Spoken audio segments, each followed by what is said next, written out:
বন্ধু বান্ধৱীসকল নিজৰ মোবাইলৰ সহায়ত ৰেচন কাৰ্ডৰ eKYC কেনেকৈ কমপ্লিট কৰিব পাৰি সকলো ধৰণৰ প্ৰচেছ মোৰ এই ভিডিঅ'টোত দেখা পাব। সবিশেষ জানিবলৈ সম্পূৰ্ণ ভিডিঅ'টো উপভোগ কৰক।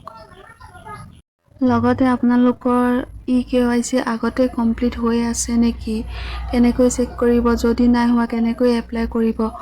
এইটো ভিডিঅ'তে কেনেকৈ কি কৰিব লাগে মই আপোনালোকক শিকাম। আপোনালোকে আকৌ ইউটিউবত গৈ বেলেগ ভিডিঅ' চোৱাৰ কোনো প্ৰয়োজন নাই। আপোনালোকে এই ভিডিঅ'টো অকণো স্কিপ নকৰাকৈ প্ৰথমৰ পৰা শেষলৈকে চাব। তাৰ বাবে আপুনি কোনো অফলাইন কৰাৰ প্ৰয়োজন নাই। মোৰ এই ভিডিঅ'টো ভালকৈ চালে আপুনি আপোনাৰ নিজৰ মোবাইলৰ সহায়তে এপ্লাই কৰিব পাৰিব। ভিডিঅ'টো তেতিয়াহ'লে আৰম্ভ কৰোঁ। আপোনালোকৰ সুবিধাৰ বাবে গভৰ্ণমেণ্টে এটা এপ চলি আছে।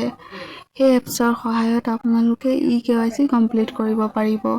ঠিক আছে, তাৰ বাবে আপোনালোকে প্লে ষ্টৰত গৈ eKYC এই এপছটো ইনষ্টল কৰি ল'ব। মই ইনষ্টল কৰি লৈছোঁ। ইনষ্টল কৰি লোৱাৰ পিছত অপেন কৰিব। অপেন কৰাৰ পিছত এনেকৈ খোল খাব। আপোনালোকে ওপৰত আপোনালোকৰ ষ্টেট কি হয় সেইটো লিখিব। লিখি লৈ ইয়াতে আপোনালোকৰ আধাৰ নাম্বাৰটো লিখিব। লিখি লৈ জেনেৰেট OTPত ক্লিক কৰি দিব। এটা OTP যাব ওৱান টাইম। সেই OTPটো ইয়াত বহাই দিব। তাৰপিছত কেপচাৰটো কেপিটেল লেটাৰ স্মল লেটাৰ যেনেকৈ আছে তেনেকৈ বহাই লৈ ছাবমিট কৰি দিব। ঠিক আছে, মই ছাবমিট কৰি দিছোঁ। ছাবমিট কৰি দিয়াৰ পিছতে এনেকৈ শ্ব' হ'ব। আপোনালোকে দেখা পাইছে eKYC ষ্টেটাছত একো নাই, তাৰমানে eKYC কমপ্লিট হোৱা নাই। ঠিক আছে, ওপৰত সম্পূৰ্ণ ডিটেইলছ ঠিক আছে। ফেচ eKYC এইটো ক্লিক কৰি দিলে আপুনি eKYC কৰিব পাৰিব।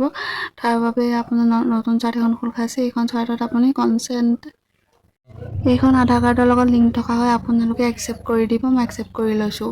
ঠিক আছে, একচেপ্ট কৰাৰ পিছতে এনেকুৱা ওলাব। আপুনি কেমেৰাটো অন কৰি দিব, যিহেতু আপোনালোকৰ ফেচটো স্কেন কৰিব। ঠিক আছে, দেখা পাইছে, ৱেইট কৰিব। ৱেইট কৰাৰ পিছতে আপোনালোকে ইয়াতে মানে আহিলে এটা এপছ ইনষ্টল কৰিব লাগিব। যিহেতু আমি ফেচ দিম, আপোনালোকে ডাউনলোড কৰি ল'ব। ইয়াতে ডাউনলোডত ক্লিক কৰি দিলে আধাৰ ফেচ RD এই এপছটো ইনষ্টল কৰি ল'ব। মই ইনষ্টল কৰি লৈছোঁ। ঠিক আছে, ইনষ্টল কৰাৰ পিছত ইয়াতে আছে যে আপুনি যেতিয়া আপোনাৰ স্কেন কৰিব চকুৰ, তেতিয়া আপুনি চশমা পিন্ধিব নোৱাৰিব। যদি লাইট দিয়া থাকে লাইটটো বেক চাইডৰ লাইটটো আপুনি অফ কৰি লোৱাটো ভাল আছে। বেকগ্ৰাউণ্ডটো ক্লিন হ'ব লাগিব। ঠিক আছে, তাৰপিছতে আপুনি ওপৰলৈ ঠেলি দিব। এইকেইটা মই পঢ়ি দেখুৱাই দিলোঁ। এইটো যোনটো ঘৰ আছে ঘৰটোত ক্লিক কৰি দিব। ক্লিক কৰি দিয়াৰ পিছতে প্ৰচিডটোত ক্লিক কৰি দিব। ক্লিক কৰি দিয়াৰ পিছতে এনেকুৱা এজন মোৰ হাজবেণ্ড হয়, মই দেখুৱাই দিছোঁ বাৰু।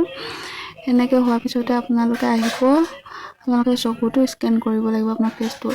আপুনি চকুটো এবাৰ বন্ধ কৰিব, এবাৰ মেলিব। ঠিক আছে, এনেকৈ মই যেনেকৈ দেখুৱাইছোঁ তেনেকৈ কৰি দিয়াৰ পিছতে আপোনাৰ ছাকচেছফুলি হৈ যাব।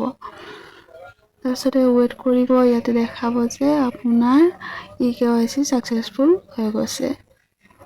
এইটো দেখা পাইছে eKYC ৰেজিষ্টাৰ্ড ছাকচেছফুলি। ঠিক আছে, এনেকৈ আপোনালোকে কৰিব পাৰিব। এতিয়া আপুনি যে eKYC কৰিলে, eKYC কমপ্লিট হ'ল নাই কেনেকৈ চাব, তাৰ বাবে আপোনালোকে যাব লাগিব আপোনালোকৰ নিজৰ মোবাইলৰে মেৰা eKYC এপছটোলৈ। ইয়াত আপোনালোকে ষ্টেট চিলেক্ট কৰি ল'ব। মই কৰি ল'লোঁ। ভেৰিফাই লোকেশ্যনত ক্লিক কৰি দিলে দেখা পাব এখন চাৰ্ট খোল খাই যাব। আপোনালোকৰ eKYC কমপ্লিট হৈ গৈছে। ইয়াতে eKYC ষ্টেটাছত Y দেখাইছে, তাৰমানে কমপ্লিট হৈ গৈছে। ঠিক আছে, ভিডিঅ'টো ইমানেই আছিলে। ভাল লাগিলে লাইক, কমেণ্ট আৰু শ্বেয়াৰ কৰি দিবলৈ নাপাহৰিব। ধন্যবাদ।